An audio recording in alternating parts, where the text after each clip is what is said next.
और मदन दिलावर को विधानसभा से निलंबित कर दिया गया। एक हफ्ते के लिए सदन से मदन दिलावर बाहर रहेंगे। संयम लोढ़ा के बोलने के दौरान व्यवधान डाला था। मार्शल बुलाकर दिलावर को निकालने की कोशिश की गई। बीजेपी विधायकों ने दिलावर को घेरकर सुरक्षा दी। सदन की कार्रवाई आधे घंटे के लिए स्थगित कर दी गई।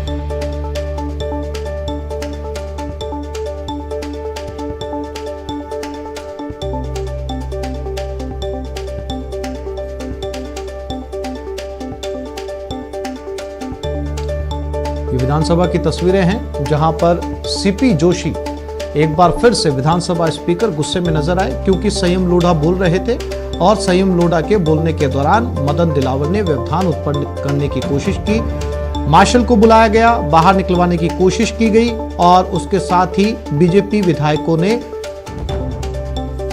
मदन दिलावर को घेर कर कोशिश की रोकने की, लेकिन अब 7 दिनों के लिए मदन दिलावर को विधानसभा से सस्पेंड कर दिया गया है।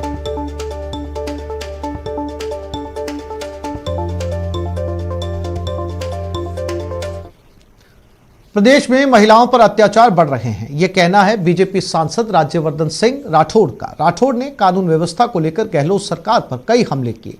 राठौड़ से बात की हमारे संवाददाता अनूप गुप्ता ने। बीजेपी के राष्ट्रीय प्रवक्ता और पूर्व केंद्रीय मंत्री राज्यवर्धन सिंह राठौर, सर, राजस्थान में जिस तरीके से लगातार बलात्कार की घटनाएं घट रही है, क्या कहेंगे? देखिए, बहुत शर्मनाक बात है कि कहीं पे भी घटनाओं में, राजस्थान नहीं, मैं पूरे देश दुनिया की बात करता हूं, कहीं पे भी महिलाओं के साथ मान सम्मान के ऊपर कोई कोई उसमें कंसेशन नहीं दिया जा सकता, बिल्कुल भी। बात यहां पर आती है कि आप सरकार को बचाने में इतने मसरूफ हो गए, इतने बिजी हो गए कि आप महिलाओं की सुरक्षा को बिल्कुल भूल गए। और ये एकाध कोई वाकया नहीं है।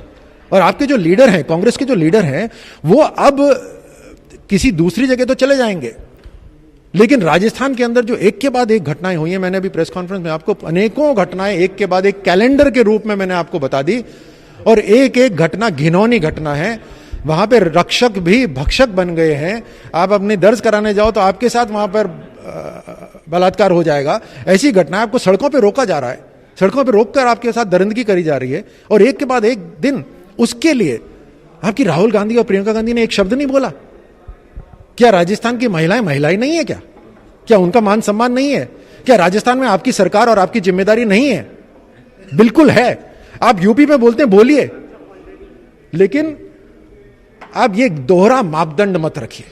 ये दोगली राजनीति का मतलब है कि आप असंवेदनशील हो और आप सिर्फ अपने सत्ता के मोह के लिए काम कर रहे हो। क्या कांग्रेस बलात्कार पर सिर्फ सियासत करती है? क्योंकि जिस तरह से हाथरस की घटना हमने देखा, प्रियंका गांधी राहुल गांधी पहुंच गए, तो क्या सिर्फ सियासत करती है इस मामले पर? और जनता इसको समझती है, पूरी तरह से समझती है जनता इसको, कि आप एक ही जो घटना है उसके ऊपर तो आपने खूब बवाल मचाया।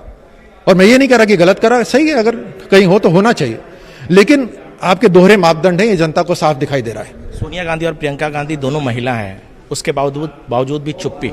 और भी बड़े शर्म की बात है कि आज आपने अपना महिला रूप, वो उसको भी भूल गई हैं आप।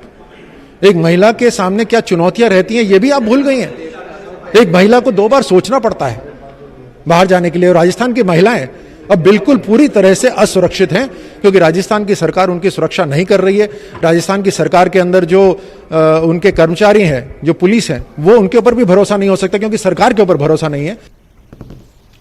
बाटला हाउस एनकाउंटर में कोर्ट ने आरिज खान को फांसी की सजा सुनाई है। इस मामले को लेकर बीजेपी ने कांग्रेस और तृणमूल कांग्रेस की सुप्रीमो ममता बनर्जी पर हमला किया। सीकर सांसद सुमेधानंद सरस्वती ने कहा कि दिग्विजय सिंह, सोनिया गांधी और कांग्रेस नेताओं को पुलिस अधिकारी मोहन चंद शर्मा के घर जाकर माफी मांगनी चाहिए और बंगाल की मुख्यमंत्री ममता बनर्जी को अपने पद से इस्तीफा दे देना चाहिए, क्योंकि इन लोगों ने एनकाउंटर को झूठा बताया था।